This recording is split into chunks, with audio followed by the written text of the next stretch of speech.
ప్రియులారా, ఈరోజు 4వ తారీఖు జనవరి 2026. ఎక్స్ శిష్యుడు అనుచరుడు ఏదను ఫోన్ చేసి నువ్వు వెర్రివాడి అయిపోయావు, శాదస్తుడు అయిపోయావు, పిచ్చి పట్టిందని అడిగాడు నన్ను. అంటే వాడికి వెర్రివాడిగా, శాదస్తుడిగా, పిచ్చివాడిగా కనిపించాను. వాడిది తప్పు కాదు. మరి ఒక విధంగా ఆలోచిస్తే యెష పిచ్చివాడే కదా, బట్టలు తిప్పుకొని తిరిగాడంటే అర్థమేంటి? పిచ్చివాడే కదా. మరి ఇర్మియా వెర్రివాడు కదా. ఇర్మియా అరే నేను తోడుగా ఉన్నాను మీ దైవని అక్కడ వాగ్దానం చేసి, అబ్రాహాము వాగ్దానం చేసి, ఇస్సాకు వాగ్దానం చేసి, యాకోబు. ఇర్మియా ఏమంటాడు? వెళ్ళి వాళ్ళకి ఎవరికి నెప్పుకొని లొంగిపోమంటే వెర్రివాడు పిచ్చివాడు కదా. ఒకసారి ఆలోచించాడయ్యా. ప్రతి ప్రవక్త పిచ్చివాడి కింద లెక్క వస్తాడు. ఒక్కసారి ఆలోచించండి. అయితే వెర్రివాడు, పిచ్చివాడు లేక శాదస్తవాడు అనేది లేఖనం చూడాలా? ఏం చూడాలా? నాకే బాధ లేదు సుమా, నాకే బాధ లేదు. ఎందుకంటే వాడికి అలా కనిపించాను. నిజమైన సువార్తికుడు, అద్దం లాంటి వాడు. అద్దంలో ఎవరు కనపడతారు? కోచి బాబు, కోచి చూస్తే ఎవరు కనపడతారు? కోచి కనపడుతుంది. పిచ్చివాడికి ఎవరు కనపడతారు? పిచ్చివాడికి కనపడతారు.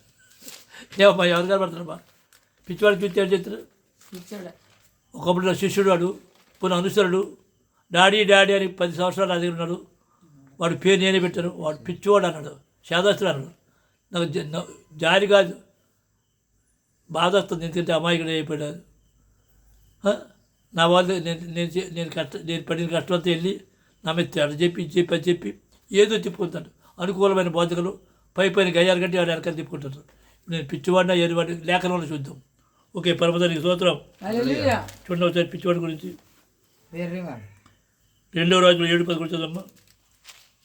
2వ రాజులు 9:11 వచనం. యెహూ బయలుదేరి తన యజమానుని సేవకుల యొద్దకు రాగా ఒకడు, ఏమి సంభవించినది? ఆ వెర్రివాడు నీ యొద్దకు వచ్చిన హేతువేమని అతను అడుగుగా, అభిషేకించడానికి వెళ్ళాడు. యెహూని ఎలీషా పంపించాడు. వీడికి ఎలా కనపడతాడు? వెర్రివాడిలా కనపడతాడు. చూడండి వాడు ఎందుకు వచ్చాడు? అభిషేకం ఎందుకు వచ్చాడు కదా. 9వ అధ్యాయం పూర్తిగా మొదటి నుంచి చదివితే అర్థమవుతుంది. ఎన్నో అధ్యాయం? ఎన్నిదమ్మా? 2వ రాజులు 9వ అధ్యాయం మొదటి నుంచి చదివిన. 2వ రాజులు 9వ అధ్యాయం మొదటి నుంచి పోలే. తర్వాత బుద్ధుడి దగ్గర శాదస్తం ఉంది, జ్ఞానం ఉంది. చూసుకోవాలా? ఇది శాదస్తమా జ్ఞానమా? ఇది చెప్పిపోదు లెక్కనానుసారం కాదు, చూసుకో. సామాన్యం కాదు ఇది, సామాన్యం కాదు ఇది. మరొకసారి చూస్తుంది ఆయన.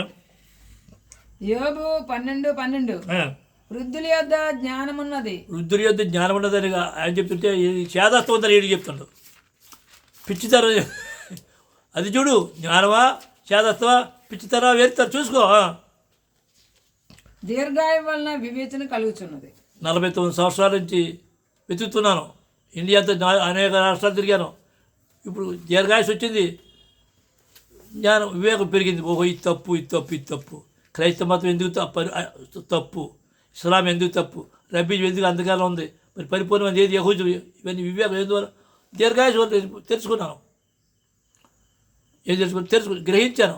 గ్రహించి మీకు తెలియజేస్తుంది. నేను చెప్పేది వాక్యమా కాదు, చూసుకో. చదవమ్మా. లేవీకాండము 19:32 వచనం. తల నెరసిన వాని ఎదుట లేచి ముసలివాని ముఖమును ఘనపరచి నీ దేవునికి భయపడవలెను, నేను యెహోవాను. తల నెరసిన వాని దగ్గర చాదస్తుడు, పిచ్చోడు, ఆదికాలంలో ఏబిసిలో అంటే అర్థమేంటి? నాకు రోవంటే అడుగు వచ్చాడు కదా అర్థం. అడుగుచ్చి వీడి కొంచెం పురుగునట్టు కనకంపు పురుగునా అని పాత్రలు చెప్తారే. ఏడితే పిచ్చి కాదే, పోరా పో, ఒంటరిగా పో. ప్రార్థి తండ్రి, ఇంతమంది రబ్బీలు ఉన్నారు, ఈ రబ్బీకి ఆ రబ్బీ తప్పదు, ఈ బోధాబది తప్పదు, ఈ నోహవాడేటి 7 సిద్ధాంతాలేటి 10 కలపకూడదు, తీయకూడదు. తెలీదా? పోయి అడగరా, పోయి అడుగు. మరొకసారి చదువుమా. లేవిగానం 19:32 తల నెరసిన వాని ఎదుట లేచి ముసలివాని ముఖమును ఘనపరిచి నీ దేవునికి భయపడవలను. ధర్మశాస్త్రంలో పెద్దవాడు వయసు వచ్చింది, పెద్దవాడు అది లేకుండా పోయి హేళన చేస్తున్నావా, క్రిటిసైజ్ చేస్తున్నావా? దేనికోసం దేని గురించి, ఎందు గురించి, ఎంతవరకు ఇదంతా? చూడమందులోనే సామెతలు ఏముందో సామెతలు 16:31. నెరసిన వెంట్రుకలో సొగసైన కిరీటము, అవి నీతి ప్రవర్తన గలవానికి కలిగి ఉండును. 85 సంవత్సరాల వయసు వరకు నాకు షుగర్ లేదు, బీపీ లేదు. మరొకసారి చెప్తున్నా, తండ్రి కృప. ఇంకా అవకాశం ఇచ్చాడు, గద్దించినందుకు, బుద్ధి చెప్పినందుకు, సరిచేందుకు ఇచ్చాడు అవకాశం. అర్థమైందా? లేఖలో చూడు తప్పు నాయన. ఇప్పుడు చదవము 17-13 సామెతలు. 17-13. మేలుకు ప్రతిగా కీడు చేయవాని ఇంటి నుండి కీడు తొలగిపోదు. నీకు సబ్బాత్ ఎవరు చెప్పాడు రా? ఈ పండుగలన్నీ ఎవరు చెప్పారు? ఒకసారి ఆలోచించు. ఇవన్నీ ఎక్కడ నేర్చుకొని 10 సంవత్సరాలు ఉండి వెళ్ళిపోయి ఆయనకి ఏమి తేలదు రాపి పిచ్చి కాదు. అమాయకుడు కాదు నువ్వు. నీ మీద జారిపడుతుంది, కోపం లేదు నాకు. తల నడిచింది ఏం చేయడమా? నిలబడాలి, గణపరచాలి.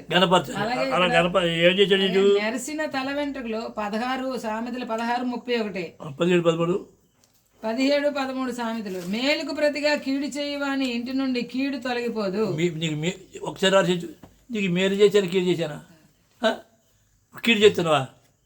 పిచ్చోడా, ప్రతి దానికి, ప్రతి మాటకి, ప్రతి క్రియకి, ప్రతి తలంపుకి, ప్రతి ఊహకి, ప్రతి తీర్పు ఉందిరా. సామాన్యం కాదు ఇది. అందులో చదువు ఇర్మియా 23:30. కాబట్టి తమ జతవాణి యొద్ద నుండి నా మాటలను దొంగిలించి ప్రవక్తలకు నేను విరోధిని. ఇదే యెహోవా వాక్కు. నీ సబ్బాతి ఎవరు చెప్పాడు? నీకు పండగలు చేయాలని ఎవరు చెప్పాడు? ఇవన్నీ ఎవరు చెప్పారు? ఒకసారి ఆలోచించు. పాడితే కదా, ఆడు పాటిస్తే కదా. అది కాదు, ఎవరా చెప్పాడు నీకు? తప్పురా నాయన. ఏంటిది? పెద్ద ఆయన ఏం చెప్తాడో, ఎందుకు చెప్తాడో పరిశీలించరా. లేఖలు అలా చెప్పింది లేఖలో ఉన్నదని అడగరా, నేర్చుకుందరా, వినరా. ముందు వినుటూ వేగపడబడవాడు. బోధ నిన్ను ఎవరా బాధించబడ్డావు? పరలోకం తండ్రి నన్ను పంపాడురా, ఇదే మార్గంలో చూపించారా, తెలియజేశారా, నమ్మించారా, ఒప్పించారా, చెప్పారా? చెప్తాను. నీకెవరు చెప్పరా? ఒకసారి చూడమ్మా, మరోసారి. ఇర్మియా 23 అయిపోయింది. 23-30 ఏకమనసు. యెహెజ్కేలు 11:19-20. బాగా వినండి. ఇజ్రాయేల్ గురించి మాట్లాడుతున్నాను. ఇజ్రాయేల్ అంధకారంలో ఉన్నారు, ఇంకా పరిపూర్ణులు గారు. సమయం రాలేదంటే ఆయన నీకు తెలిసిన అంటే నాకు తెలియదు. అరే నాకు తెలియదు. ఇజ్రాయేల్ 400 మంది అబద్ధికులు, ఒక నిజం ఉన్నారు. నిజం వీళ్ళందరూ ఎప్పుడు వస్తుంది చూడాలి. ఇజ్రాయేల్కి ఇంకా టైం రాలేదు, ఇంకా పరిపూర్ణ లేరు, ఇంకా పరిపూర్ణ రాలేదు. వచ్చేది అది కూడా చెప్తా. ఆలస్యంగా పట్టుకోవాలా, వాళ్ళ వెలుగులోకి వెళ్ళాలా, వాళ్ళతోనే వెళ్ళాలా, వాళ్ళతో ఏకవాలా. అదంతా నేను కానీ ఇప్పుడు కాదు, సమయం రాలేదు. ఇప్పుడు అన్యులు సమయం వచ్చింది. అన్యులు అందులోంచి రోషం వస్తుంది, రోషం వస్తుంది. వాళ్ళకి ఏర్పాటు చేస్తారు. యెరూషలేము క్రిస్మస్ చేసుకుంటారు. పవిత్రమా? ఇప్పుడు అన్యుల స్థలాలు ఉంటాయి. ఆయా దేశాల్లో, ఆయా రాష్ట్రాల్లో, ఆయా భాషల మాట్లాడే ఉంటాయి. ఆ స్థలం నుంచి అదే అన్యులు ఇజ్రాయేల్ గణపరుస్తారు, ఆయన మహిమపరుస్తారు, ఆయన నామం ప్రశ్నిస్తారు. అర్థమైంది. ఓకే, చదువమ్మా. యెహెజ్కేలు 11:19-20. యెహెజ్కేలు 11:19-20. వారు నా కట్టడలను నా విధులను అనుసరించి గైకొన్నట్లు. ఎవరు? ఇజ్రాయేలు నా విధులను అనుసరించి గైకొన్నట్లు నేను వారి శరీరములో నుండి రాతి గుండెను తీసివేసి వారికి మాంసం గుండెని ఇచ్చి వారికి ఏక మనసు కలుగజేసి వారి యందు నూతన ఆత్మ పుట్టింతును. జరిగిందా? జరగలేదు కదా. అరే జరగలేదు, వస్తుంది కానీ ఇప్పుడు జరగలేదు. టైం రాలేదు. మరొకసారి చెప్తున్నా, రాలేదు. ఏక మనసు రాలేదు, ఏకృతి రాలేదు, ఏకాత్మ ఒక్క మనిషి అయిపోవాలి. అందరూ ఒక్క మనిషి అయిపోవాలంట. అది అప్పుడు వారు నాకు జనులే ఎందురు. ఇప్పుడా? నేను వారికి దేవుడినా ఎందును. ఇప్పుడా? ఎప్పుడు అవుతారు. బైబిల్ చెప్పింది. వారు నా కట్టడలను నా విధులను అనుసరించి గైకొన్నట్లు నేను వారి శరీరంలో నుండి రాతి గుండెని తీసివేసి వారికి మాంసం గుండె ఇచ్చి వారికి ఏక మనస్సు కలుగు చేసి వారి యందు నూతన ఆత్మ పుట్టింతును. అది జరగలేదు. అప్పుడు వారు నాకు జనులై ఎందురు. ఇప్పుడు కాదు, అప్పుడు ఏక మనసు ఏక హృదయం ఏకాత్మ వచ్చి ఆయన పరిశుద్ధనామం ప్రకటించాలి. అదోనే పరిశుద్ధనామం కాదు, బయలుదేవత నామము. 7 ఆజ్ఞలు కాదు, పరిపూర్ణ రాజ్యం, 10 ఆజ్ఞలు. అర్థమవుతుందా? మరి ఒకసారి ఇర్మియా 33:8-9 వచనం. వారు నాకు విరోధముగా చేసిన పాపదోషము నిలవకుండా వారిని పవిత్రపరుతును. పరిచడా లేదు ఇంకా. వారు నాకు విరోధముగా చేసిన దోషములన్నిటినీ, తిరుగుబాట్లన్నింటినీ క్షమించదను అని చెప్పి భూజనులు అందరి ఎదుట వారు నాకు ఇష్టమైన పేరుగాను స్తోత్ర కారణముగాను ఘనతాస్పదముగాను ఉందురు. అందరు భూజనులు అందరు అంటే జరిగిందా? భూజనులు అందరి ఎదుట ముస్లిం చెప్పుకుంటారా? వారు నాకు ఇష్టమైన పేరుగాను. జరగలేదురా నాయన, ఇక జరగలేదురా నాయన, అది జరగాలి. అంతవరకు అందరూ చదివించారా నాయన? భూజనులు అందరి ఎదుట వారు నాకు ఇష్టమైన పేరుగాను స్తోత్ర కారణముగాను ఘనతాస్పదముగాను ఉందురు. నేను వారికి చేయు సకల ఉపకారములను గూర్చిన వర్తమానమును జనులు విని నేను వారికి కలుగుజేయు సమస్త క్షేమమును బట్టి సమస్తమైన మేలుని బట్టి భయపడుచు దిగులు నొందురు.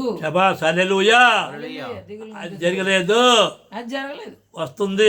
అందులో చూడమ్మా, ఇర్మియా 32:19, 32:39. ఇర్మియా 32:39, 31 కదా, 31, 32:39, 32:39. ఇర్మియా 32:39. మరియు వారికిని వాని కుమారులకును మేలు కలుగుటకే వారు నిత్యము నాకు భయపడినట్లు నేను వారికి ఏక హృదయము ఏక మార్గమును దయచేయుదును. దయచేశాడా? లేదు, లేదు. ఆ టైం వస్తుంది. అంతవరకు ఎవరిది? అన్యులదు. మరొకసారి ఇర్మియా 32:39. మరియు వారికిని వారి కుమారులకును మేలు కలుగుటకై వారు నిత్యము నాకు భయపడినట్లు నేను వారికి ఏక హృదయమును ఏక మార్గమును దయచేదును. ఎన్ని పత్రికలు చూసావా? నేను వారికి మేలు చేయుట మానుకుంటున్నట్లు. నెతన్యాహు మీద కేసులు ఉన్నాయట. అర్థం చేసుకుంటున్నా. అర్థమైందా? టైం రాలేదు, సమయం రాలేదు, రబ్బీలు సమయం రాలేదు. అంచేత అన్యుల వల్ల రోషం పుట్టారా? చదవద్దురా. ద్వితీయోపదేశం 32:27 చదువు. రోషం వస్తుందిరా, రోషం రావాలరా. వాళ్ళు తప్ప సామాన్యమా?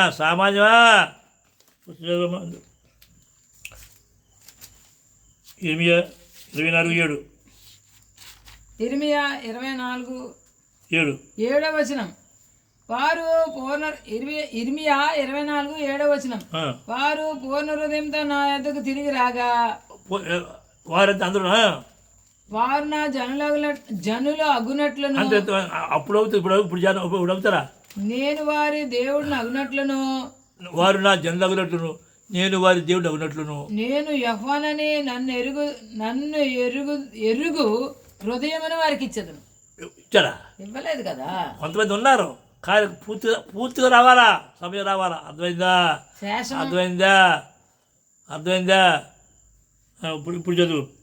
ఇందులోనే ద్వితీయోపదేశకాండం 30:5 చదువు. ద్వితీయోపదేశకాండము 30:5-7 వచనాలు. నీ పితరులకు స్వాధీనపరిచిన దేశమున నీ దేవుడైన యెహోవా నిన్ను చేర్చును. చూడు, అంటే వీళ్ళందరూ కలిసి ప్రపంచంలో ఉన్న వాళ్ళందరినీ కలిసి ఇక్కడ రావాలా, ఏర్పాటు చేసి స్థలాన్ని రావాలా. మొన్న ఆస్ట్రేలియాలో చంపేటంటే ఎవరిచ్చాడు పర్మిషను? పరలోకమంది తండ్రి. ఎందుకు అలాగైతే వీళ్ళు రారు. గాయపరి చూడాయనే, స్వస్థపరి చూడాయనే, చీకటి కలిగి చూడాయనే, ఇరుగు పుట్టి చూడు. ఎవరు అది? అంత ఆయన ఇచ్చాడు. వాళ్ళకి ఇచ్చాడు. ముస్లిమ్స్ ఎవరు లేపాడు? తండ్రి. ముస్లిమ్స్ లేకపోతే ఇవాళ తండ్రి ఎలా తెలుస్తుంది? 57 దేశాలన్నీ ఏకమైపోయి తిరుగుతున్నారు. అయినా జైవే వస్తుంది, ఒక టైం వస్తుంది. ఇరాను, రష్యా ఇవన్నీ ఏకమైపోయి వస్తాయి. అప్పుడు ఇక ఎరగ జైవి అది అన్ని తర్వాత మీరు చెప్తాను. చదువమ్మా. ఇర్మియా ద్వితీయోపదేశకాండము 30:5-7 వచనాలు. నీ పితరులకు స్వాధీనపరిచిన దేశమున నీ దేవుడైన యెహోవా నిన్ను చేర్చును. నీవు దాన్ని స్వాధీనపరచుకొందువు. ఆయన నీకు మేలు చేసి నీ పితరుల కంటే నిన్ను విస్తరింపజేయును. శబాస్. మరియు నీవు బ్రతుకుటకై నీ పూర్ణ హృదయంతోను నీ పూర్ణ ఆత్మతోను నీ దేవుడైన యెహోవాను ప్రేమించినట్లు నీ దేవుడైన యెహోవా తనకు లోబడుటకు నీ హృదయమునకును నీ సంతతి వారి హృదయమునకును సున్నతి చేయును. శబాస్. అప్పుడు నిన్ను హింసించిన నీ శత్రువుల మీదకిని నిన్ను ద్వేషించి వారి మీదకిని నీ దేవుడైన యెహోవా ఈ సమస్త శాపములను తెప్పించును. అది అర్థమైందా? అర్థమైందా? మరొకసారి చదువమ్మా, లేకపోతే మరొకసారి విను. అర్థం చేసుకున్నావు ఆయన. ద్వితీయోపదేశకాండము 30 అధ్యాయము జరగలేదు, ఇంకా జరగలేదు. 5 నుంచి 7 వచనాలు. నీ పితరులకు స్వాధీనపరిచిన దేశమున పాలు తేనెలు ప్రపంచ దేశం, అదే ఇప్పుడు యెరూషలేము. నీ దేవుడైన యెహోవా నిన్ను చేర్చును. నీవు దాన్ని మొత్తం చేర్చాడా? లేదు, నీవు దాన్ని స్వాధీనపరచుకొందువు. ఆయన నీకు మేలు చేసి నీ పితరుల కంటే నిన్ను విస్తరింపజేయును. మరియు నీవు బ్రతుకుటకై నీ పూర్ణ హృదయంతోను నీ పూర్ణ ఆత్మతోను నీ దేవుడైన యెహోవాను ప్రేమించినట్లు నీ దేవుడైన యెహోవా తనకు లోబడుటకు నీ హృదయమునకును నీ సంతతి వారి హృదయమునకును సున్నతి చేయును.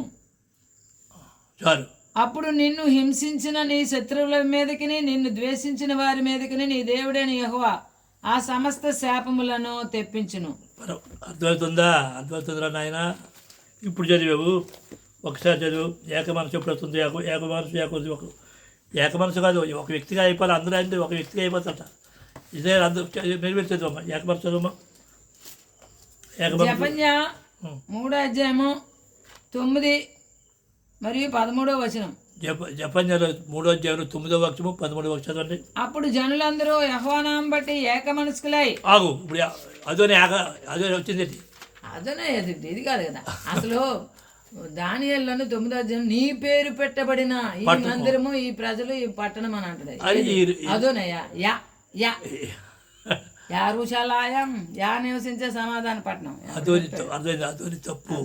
అది మరొకసారి చెప్తాను. ఇది ఛాలెంజ్. మరొకసారి చెప్తున్నా. అదోనే ఇదంతా అదోని తప్ప యహూదీలు కారు. అనుసరించిన వాళ్ళు కాదు. చదువు సరే. 3:9 మరొకసారి చదువు.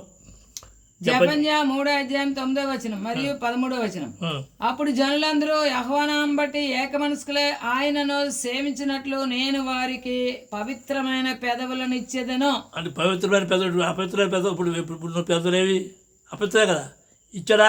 ఎవరేదిగా ఇవ్వలేదు. ప్యూర్ లాంగ్వేజ్, ప్యూర్ టంగ్ అని ఉంటుంది ఇంగ్లీష్లో. ప్యూర్ ఇంకా రాలేదు. అదోనే అదే నెలలో 4 తొమ్మిది 4 నెల ఎవడు పెట్టాడు? 9 ఎవడాడు? టైం వస్తుంది. అయితే టైం వస్తుంది, వారు పరిపూర్ణ అయిపోతారు. వాళ్ళకి ఇవ్వాలి. తండ్రి వారు ఏక మనసు ఇస్తారు, ఏకృతం ఇస్తారు, ఏకాత్మ ఇస్తారు. వాళ్ళందరినీ ఒకే వ్యక్తిగా అయిపోతుంటాం. 13 చదవమ్మప్పుడు. జెఫన్యా 3వ అధ్యాయం 13వ వచనం. ఇశ్రాయేలీయుల్లో మిగిలిన వారు పాపం చేయరు అంటే అర్థం వీళ్ళందరూ మిగిలిన వారు వీళ్ళందరూ రారిపోతారు. శరీరానుసార్లు అందరూ రారిపోతారు. వీళ్ళందరూ రారిపోతారు. ఆయన వైపు చూసేవారు ఉన్నారు. ఆయన వైపు చూస్తారు. ఆయన వైపు చేతులు చాపుతారు. ఆయన వైపు సోమరే ఉంటారు. ఆయన వాక్ హృదయంలో ఉంటుంది, నోట్లో ఉంటుంది, చేతులు. అలాంటి వారు ఉంటారు. చిన్న మంద లిటిల్ ఫ్లాక్. చదవమ్మా. ఇశ్రాయేలీలో మిగిలిన వారు పాపం చేయరు, అబద్ధమాడరు, కపటములాడు నాలుక వారి నోట నుండదు. కపటం లేదు, అయిపోతారు, అవుతారు. వారు ఎవరి భయం లేకుండా విశ్రాంతి గల వారై అన్నపానములు పుచ్చుకొందురు. ఎవరి భయం? ఇప్పుడు ఎవరి భయం లేకుండా ఆందోళన ఎప్పుడు నిద్ర పట్టదు. యుద్ధాలు జరిగిందా? లేదు, ఇంకా జరగలేదు. అప్పుడు వస్తుంది. చదువు 13 చదవమ్మా. అయిపోయింది. 13 అయిపోయింది. ఇప్పుడు చదివావు. నెహెమియా చూడు బాగా మరొకసారి చెప్తాను. ఇజ్రాయేల్ అందరూ ఒకే మనిషిలా కావాలట. అప్పుడు నిబంధన కొత్త నిబంధన అవుతుంది. ఒక్క మనిషి ఎవరితో చేస్తారా? అది క్రైస్తవులు ఏంటి ఇదంతా? ఇప్పుడు ఆలోచించంట. కొత్త నిబంధన జరగలేదురా. మీరు చదువమ్మా. ఒక మనిషి 8వ అధ్యాయము 1వ వచనం. 7వ నెల రాగా ఇజ్రాయేలు తమ పట్టణములలో నివాసులై ఉండిరి. అప్పుడు జనులందరూ ఏక మనస్కులై నీటి గుమ్మం ఎదుటనున్న మైదానమునకు వచ్చి యెహోవా ఇజ్రాయేలుకు ఆజ్ఞాపించిన మోషే ధర్మశాస్త్రము తెమ్మని ఎజ్రా. ఇంగ్లీష్లో చదవమ్మా. ఇంగ్లీష్లో చదవమ్మా. Ezra 8th chapter, 1 word. 8వ ఇంగ్లీష్లో చూడండి, క్లియర్గా ఉంది కదా, చదవండి. Now all the people gathered together as one man in the open చాలు, square. యాజ్ వన్ మ్యాన్ అంటే ఇజ్రాయెల్ అందరూ ఎంతమంది ఉన్నారు? As one man in the open square. ఒకే మనిషిలాగా ఉన్నారట. ఇందులోనే Ezra. ఎజ్రా 3వ చదవమ్మా. Ezra chapter 3rd, 1 word. And when the 7th month had come, and the children of Israel were in the cities, the people gathered together as one man to Jerusalem. As one man Ezra 3 వాటిలో ఉంది ఒక మనిషిలాగా. నెహెమ్యా 8 వాటిలో కూడా. ఇప్పుడు మీరు ఏం చేస్తుంటే చదవమ్మా. న్యాయాధిపతులు 20 చదువు. న్యాయాధిపతులు 20:11 కాబట్టి ఇశ్రాయేలీలందరూ ఒక్క మనుషుడైనట్టుగా జీవించి అందరూ ఇజ్రాయేల్ అందరూ ఒక మనిషి అయిపోవాలా. ఈ అన్యులందరూ కూడా ఒక మనిషి అంత కలిసిపోయి మగవారిని మరొకసారి చెప్తానండి, ఇజ్రాయేల్ అందరూ ఒక మనిషి అయిపోవాలా. అప్పుడు నిబంధన జరుగుతుంది. అప్పుడు కొత్త అన్యులు ఏమవుతారు? అంటే ఇజ్రాయేలు అన్యులందరూ ఒక మనిషే. అర్థమైందా? ఒకే ధర్మశాస్త్రము, ఒకే నామము, ఒకే రక్షకుడు, ఒకటే పాపాలు క్షమించాడు. ఇంత మరొకసారి చెప్తున్నా, ఒకటే ధర్మశాస్త్రము, ఒకటే రక్షకుడు, ఆయనే రక్షకుడు, ఒకటే విమోచకుడు, ఒకటే పాపాలు క్షమించాడు. యేసుక్రీస్తు ఇవన్నీ కూడా కలిపి ఇవన్నీ చూస్తాను, ఇవన్నీ తర్వాత చెప్తాను. ఇర్మియా 31 నుంచి 34 వరకు. ఒకటైన తర్వాత అప్పుడు నిబంధన చదువు. నిబంధన ఇర్మియా 31 నుంచి 34 వచనాలు. ఇదిగో నేను ఇజ్రాయెల్ వారితోను యూదా వారితోను క్రొత్త నిబంధన చేయు దినములు వచ్చుచున్నవి. బాగా అండి. యెషువా వచ్చినప్పుడు కానీ యెషువా తర్వాత ఇజ్రాయెల్ 10 గోత్రాలు ఉన్నాయా? లేవు కదా. యూదులే ఉన్నారు. మరి ఎక్కడో అశ్వరీయుడు రాజ్యం చేస్తారు. మరి కామన్ శాంతి లేదు క్రైస్తవులకి. అని ఆలోచించరా? నమ్మే తప్ప పరిశీలించండి ఒకటి చెప్పండి బాబు. మరి చదువు. ఇర్మియా 31:31 బాగా వినండి. కొత్త నిబంధన జరగలేదు. ఎవరితో జరుగుతుంది? యూదులు ఇజ్రాయేలు అందరూ కలిసి ఒక మనిషి అవ్వాలా. ఇప్పుడు యెషువా ఉన్నప్పుడు కానీ ఇంతవరకు అందరూ ఒక మనిషి అవ్వలేదు. ఇజ్రాయేల్ ఎక్కడున్నారు? చెదిరిపోయారు. అశ్వరు చెదిరిపోయారు. మరి కొత్త నిబంధన ఎవరితో చేశారా? అని ఆలోచించరా? నమ్మడు కదా. పరిశీలించి మరి బైబిల్ చెప్పి నమ్ము ఏది నమ్మడు కదా. గ్రహింపజేయాలా, పరిశీలించే సమత్వం పరిశీలించి మేలేందని చూడాలా. పునాదులు పాడైపోగా నీతో పునాది చూసుకో. క్రైస్తవ పునాదా, ఇస్లాం పునాదా, రబీజీ పునాది, ఈ 3 పునాదులు పరిపూర్ణ కాదు. పునాది ఎవరు? ప్రభుత్వ ధర్మశాస్త్ర పునాది, ధర్మశాస్త్ర మార్గము, ధర్మశాస్త్రం సత్యము, ధర్మశాస్త్రం గుమ్మము. అర్థమైందా? పునాది అయితే ధర్మశాస్త్రం మీద కట్టాలా, త్వర మీద కట్టాలా. పర్వతండి పునాది. చదువమ్మా. ఇర్మియా 31 నుంచి 34 వచనాలు. ఇదిగో నేను ఇజ్రాయెల్ వారితోను యూదా వారితోను క్రొత్త నిబంధన చేయి దినములు వచ్చుచున్నవి. యెహోవాకు. యూదా వారితోను ఇజ్రాయెల్ ఉన్నారా? లేరుగా. ఇజ్రాయెల్ లేరుగా. ఎక్కడ చేశారు? అది ఐగుప్తులో నుండి వారిని రప్పించుటకే నేను వారిని చేయి పట్టుకున్న దినమున వారి పితరులతో నేను చేసిన నిబంధన వంటిది కాదు. అలాంటిది కాదు ఇది. నేను వారి పెనిమిటినైనను వారు ఆ నిబంధనను భంగం చేసుకుని యెహోవాకు అయిపోయారు, చెదిరిపోయారు, నానా రకాలైపోయారు, కఠినలు అయిపోయారు, అందరూ అయిపోయారు. ఈ దినములైన తర్వాత నేను ఇజ్రాయెల్ వారితోను యూదా వారితోను చేయబోవు నిబంధన ఇదే. ఏంటది? ఎవరితో? మళ్ళీ అది యూదా వారితో ఇజ్రాయెల్ 12 గోత్రాలు ఉన్నారా? ఇంకా రాలేదు. ఉన్నారు, అంత ఉన్నారా? లేరుగా. ఇంకా జరగలేదుగా. వారి మనసులలో నా ధర్మ విధిని ఉంచేదను. ఎక్కడ ఉంటుంది? వారి మనసులో ఉంటుంది. వారి హృదయం మీద దాన్ని వ్రాసేదను. హృదయం మీద దాన్ని రాస్తాడు. ఇదే యెహోవాకు. నేను వారికి దేవుడినై ఉందును. ఇప్పుడా? అప్పుడు ఏకమనసు వచ్చినప్పుడు ఏకమనసు నిబంధన అప్పుడు వారు నాకు జనులగుదురు. అప్పుడు ఆయన జనులు అవుతారా? వారి మరి ఎన్నడను యెహోవాను గూర్చి బోధన అందుదము అని తమ పొరుగు వారికి గాని తమ సహోదరులకు గాని ఉపదేశము చేయరు. అందరు నేను వారి దోషములను క్షమించి వారి పాపములను ఇక ఎన్నడను జ్ఞాపకం చేసుకొనను గనుక పాపాలు క్షమించి దోష జ్ఞాపకం చేసుకుని కనుక అల్పులేమి గనులేమి అందరూ నన్ను ఎరుగుదురు. హల్లెలూయా. అర్థమైందా? అల్పులేమి గనులేమి నన్ను అందరూ మరొకసారి చెప్తున్నాం ఈయన రబ్బీరు పరిపులు అదోలే అన్నవారు రబ్బీరు పరిపులు కారు. అందులో రకాలు నోవాడు లేదు. కంప్లీట్ అంధకారంలో కంప్లీట్ అధికారం ఉంది. కాబట్టి బాగా అర్థం చేసుకోండి. తర్వాత ఎవరు పిచ్చివాడు ఎవడు వెరివాడెవడు? పిచ్చోడా? ఈ లోకానికి పిచ్చివాడే. ఎవరి మనసు ఆయన మీద అనుకుంటుంది వారికి శాంతి వస్తుంది. తర్వాత ఇప్పుడు కూడా యెరూషలేము ఏర్పాటు చేస్తారు ఆ నామ గురించి. ఇప్పుడు అక్కడ క్రిస్టమస్ అపవిత్రంగా ఉంది. అన్యుల్లో కూడా ఇవ్వాలి ఎన్ని మామూలే. అన్యుల్లో కూడా ఏర్పాటు చేసే స్థలాలు ఉంటాయి. ఆ స్థలంలోనే పండుగలు చేయాలా.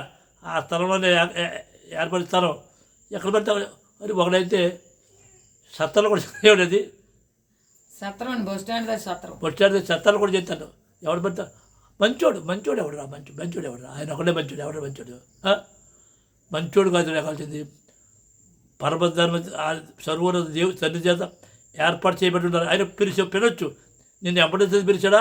నడిపించేది పిలిచాడా? నిన్ను ఎంబడించేది పిలిచి నడిపిస్తున్నావా? అది తప్పే. నీ పోస్టే చూసుకో. చాలా జాగ్రత్త. బాగా పోతే కఠినమైన తీర్పు ఉంటుంది. ఏమో ఇవాళ క్లియర్గా చెప్తున్నాను. పరలోకం తండ్రి నా తీర్పని, నువ్వు కాదురా నా తీర్పనైనా. ఈ వర్తమానం అయిందైతే నాకు తండ్రి ఆశీర్వాదం, అంత కాకపోతే శాపం. రండి ఆశీర్వాదం శాపం.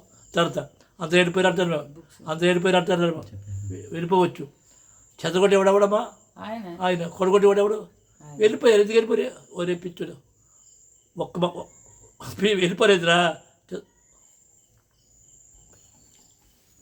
కీర్తనలో 24:3-4 వరకు. యెహోవా పర్వతం నాకు ఎక్కదగిన వాడు ఎవడు? అదిరా వాళ్ళు పర్వతం వాళ్ళు కొండలలో ఉండిపోయారురా, వెళ్ళిపోయారురా. అనుకూలమైన బాధ్యతలు మంచి వాళ్ళు మంచిగా చూసుకొని పోయారురా బాబు. మంచి నిజమైన బాధ్యతడు కట్టినోడు ముళ్ళులా ఉంటుంది. అదే పైన కట్టడు అంతే వెళ్ళిపోయి నేను ఎక్కడికి వెళ్ళాను? పర్వతం ఎక్కుతున్నాను. యెహోవా పర్వతం నాకు ఎక్కదగిన వాడెవడు? ఆయన పరిశుద్ధ స్థలములో నిలవదగిన వాడెవడు? పరిశుద్ధ స్థలంలో ఎక్కేసిన సామాన్యమా? ఇది ఎక్కడే జారిపోయారు. పర్వతం దగ్గరికి రాలేదు. కొండల దగ్గర ఉండిపోయారు. వ్యర్థమైన దాని యందు మనసు పెట్టక. అరే కంటికి కనపడి అంత వ్యర్థమే. నేను వ్యర్థము, నాది వ్యర్థము, నా వారి వ్యర్థమే. అంతా కంటికి కనపడి వ్యర్థము. ఈ లోకంలో అంత వ్యర్థము. వ్యర్థమైన దాని ఎంత మనసు పెట్టగా కాబట్టముగా ప్రమాణం చేయక. మీరందరూ ప్రమాణం చేసేవారు.